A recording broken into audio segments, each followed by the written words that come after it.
त्यांनी जे धोरण स्वीकारलेलं आहे तिकडची गुन्हेगारी मोडून काढण्यासंदर्भात, पण अलीकडच्या काळात दिसून आलं की नाशिकमध्ये असे अनेक वादग्रस्त प्रवेश भाजपमध्ये झाले, त्याचं काय?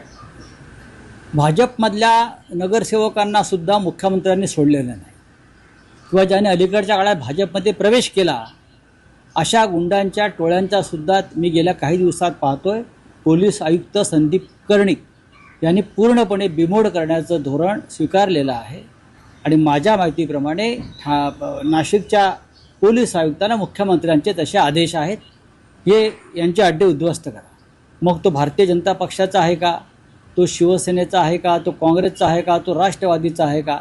जनतेला छळणारा आणि शहरात दरोडेखोरी करणाऱ्यांना दयामाया दाखवू नका, हे जर धोरण असेल तर त्याचं स्वागत केलं पाहिजे. आणि नाशिकमध्ये मला तिकडले आयुक्त संदीप कर्णिक यांच्याकडून ती कारवाई होताना दिसते.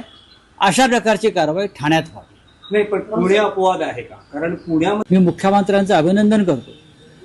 त्यांनी दत्तक घेतलेल्या नाशिकमध्ये जी गुंडगिरीविरुद्ध मोहीम सुरू केलेली आहे आणि कोणाचाही मुलाहिजा न ठेवता कोण कोणत्या पक्षाचा आहे याची फिकीर न करता त्यांनी पोलीस आयुक्तांना जे आदेश दिलेले आहेत की गुंडगिरी मोडून काढा, अशा प्रकारचे आदेश त्यांनी ठाणे जिल्ह्यातल्या गुंडगिरीविरुद्ध देणं गरजेचं आहे.